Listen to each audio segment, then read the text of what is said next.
అంత అంత దుర్భాష వాడిండు. ఓకే. ఆ పూరన్ ఏజ్ ఎంత, నేను కరెక్ట్గా పనిచేసినప్పుడు వాళ్ళ నాయన మాతో పాటు పనిచేసాను. మీరు ఏఐసిసిలో ఉన్నప్పుడు స్టార్టింగ్ లో మేము స్టేట్ కమిటీలో ఉన్నాం. ఓకే. ఇప్పుడు జక్కిడి ప్రభాకర్ రెడ్డి మాట్లాడు తప్ప ఆయన ఏజ్ ఉన్నది, అది పెద్ద తప్పు, నువ్వు క్షమాపణ చెప్తావు, పోయి పొద్దున్నే పోయి ఆ పెద్ద మనిషి కాళ్ళు మొక్కితే నేను ఒప్పుకుంటా. ఏం చేసినారు ఇలా ఒకటే మాట్లాడుతున్నా, మొత్తుకున్నాం. ఆర్ఎస్ ప్రవీణ్ కుమార్ సార్ అట్లనే ఉంటే ఇలా తెలంగాణకి సీఎం చేసేటోళ్ళం మేము.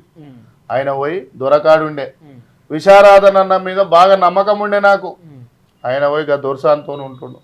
అంటే ఇవాళ బాధాకరమైన విషయం ఏంటంటే, నాలాంటోడు వచ్చి ఇలా పని చేయాలనుకోని నేనేం చేస్తా అంటే, ఒక ఎస్సీ ఎస్టీ బీసీల కింద పని చేయడానికి రెడీగా ఉన్నా నేను. కాంగ్రెస్ పార్టీ రెడ్ల పార్టీ అయిపోయింది. ఈ పార్టీని మనం ఏం చేయాలి, ఎంత కష్టపడుతున్నాం. మేము రాహుల్ గాంధీని చూసి వచ్చినాం, రేవంత్ అన్ననో ఇంకో అన్ననో చూసి రాలే, మేము రాహుల్ గాంధీని చూసి వచ్చినాం. ఏమో ఈ ఇంటర్వ్యూ తర్వాత నన్ను కూడా సస్పెండ్ చేయాలని ఆడేమన్నా కేసీ వేణుగోపాల్కి ఏమైనా చెప్తారేమో. ఓకే, సస్పెండ్ చేస్తే ఐఎమ్ హ్యాపీ.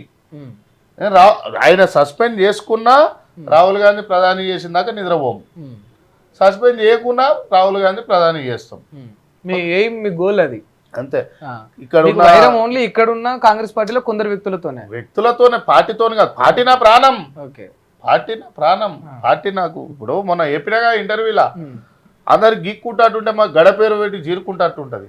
మాకు వచ్చినాయి అన్ని రోగాలు ఉన్నాయి మాకు కార్యకర్తలకు, అయినా కూడా ఫిర్బీ ఐఎమ్ కాంగ్రెస్ అంటున్నాం. ఎందుకు అంటున్నాం, ఈ రోజు కూడా సిగ్గుతో ఉంటున్నాం. ఇంకా కష్టపడి పైసలు అప్పులు చేసి ఇంకా కూడా తెచ్చి ఇగో ఇట్లా ఆఫీసులు నడిపిస్తున్నాం కదా, ఇంకేం చేయాలి. ఇంకా పార్టీకి ఇంకా నేను ఒక ఏఐసిసిలు ఉన్నా, నా కష్టం విలువ తెలియదు. మరి మా రేవంత్ అన్నకు బీసీని కదా, గొల్లోని రెడ్డి ఆయన అయితే ఎప్పుడో మార్కెట్ కమిటీ చైర్మన్, ఏఐసి అదే స్టేట్ కమిటీ మెంబరు, చైర్మన్ ఇచ్చి పడేస్తుండే. మొన్న ఏదో ఫోన్లు చేసిరు ఇద్దరు ముగ్గురు, నీ చైర్మన్ ఇస్తారంటారా అంటే, ఇక వద్దురా భయ్ మీ చైర్మన్ వద్దు లోటప్పిస్తుంది చేసిరా మీకు. మళ్ళీ రేవంత్ రెడ్డి తరపున ముగ్గురు నలుగురు వచ్చిపోయారు కూడా, వచ్చిపోయి మాట్లాడారు. మాట్లాడి అన్న రారా అదే మాట్లాడతాం అది అని అంటే చెప్పిన, నేను ఒకటే మాట చెప్పిన, రాను. నేను పార్టీల పదవి తీసుకున్నాను అనుకో, ఇక ఇంతమంది వాదంని మోసం చేసిన అయితే నేను బహుజనుల కోసం కొట్లాడతా, అన్యాయం అయితే ఈ పార్టీలనే ఉంటా. ఈ పార్టీలో వద్దని వాళ్ళు అనుకున్నా, నేను అనుకున్నా, బహుజనుల కోసం అయితే కొట్లాడతా. అన్యాయం జరిగితే ఎనీ పార్టీలో, నాట్ ఓన్లీ కాంగ్రెస్, బీజేపీలో అన్యాయం జరిగినా కొట్లాడతా, బీఆర్ఎస్లో కొట్లాడతా, అన్యాయం జరిగినా కాంగ్రెస్లో కొట్లాడతా. తిక్కలైతే నేనే పార్టీ పెడతా లాస్ట్.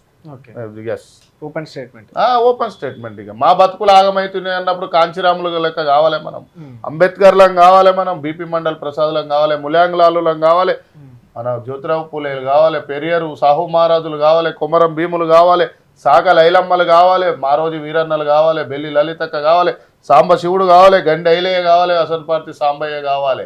100% ఈ దేశానికి నిలబడాలి, ఈ రాజ్యానికి మా బహుజనుల జాతుల కోసం గర్జించాలి. అరే అందరి ఇంటి కోసం బతికి చచ్చిపోతారబ్బా, నేను చరిత్ర కోసం చచ్చిపోతా, ఏముంటుంది. బహుజనులు ఎస్సీ ఎస్టీ బీసీల కోసం గలమై తిరుగుతా, తెలంగాణలో రణమై వస్తా, అందరి కోసం ఏ నియోజకవర్గంలో మా వాట ఎంత, మా సీట్లు ఎంత అనే దాని మీద కొట్లాడతా. నువ్వు నన్ను అరెస్ట్ చేసుకుంటావా, సస్పెండ్ చేసుకుంటావా, ఇవాళ జరిగిన నా బిడ్డ ఈశ్వరమ్మకు, నా గౌన్లకు కులాన్ని తిట్టినందుకు రేపు నా కుమ్మరోళ్ళని తిడతావు, నా కమ్మరోళ్ళని తిడతావు, నా అసోళ్ళని తిడతావు, నా నేతకానోళ్ళని తిడతావు, నా మాలల్ని తిడతావు, నా మాదిగల్ని తిడతావు, నా గోండ్లను తిడతావు, నా ఆదివాసులను తిడతావు, నా లంబాడీలను తిడతావు, నా పద్మశాలీలను తిడతావు, మున్నూరు కాపులను తిడతావు, ఉన్న కులాలందరినీ తిడతావు, మందులొల్లని తిడతావు, పెరికొల్లని తిడతావు, సాకలొల్లని తిడతావు, కుమ్మరోళ్ళని తిడతావు. మీకు తిట్టుడే మేము పడుడే అంటే ఇక్కడ ఇనేది లేదు బిడ్డ, గలం ఎత్తుతాం.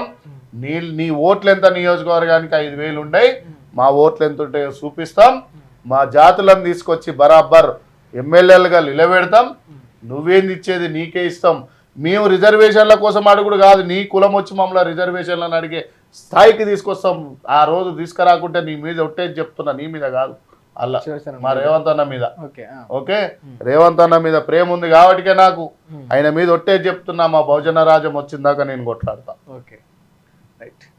ఫైనల్ ఏం చెప్తారు ఒక్క మాట శివచరణ్ రెడ్డికి? ఇప్పుడు ఇలాంటి వ్యాఖ్యలు చేసిన ఏగా పిల్లగాని గురించి ఊగా మాట్లాడు ఎందుకు? పార్టీ సస్పెండ్ చేయదు, బరాబర్ చేయదు, ఏదో షోకాజులు ఇస్తుంది, 2 రోజులు ఏదో రీకాలు పెడతారు, ఏదో మళ్ళీ గదే మాటలు, మళ్ళీ ఒకరోజు తాగుతాడు తిడతాడు, అంతే.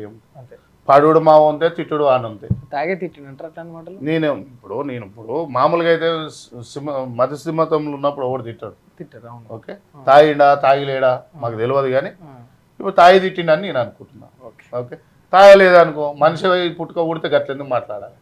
ఓకే, ఎట్లా చూసినా తప్పే. రైట్ రైట్ చూసారు కదా, ఇది శ్రీనివాస్ యాదవ్ గారు చెప్తున్న అంశం. అంటే ఇప్పుడు ఏదైతే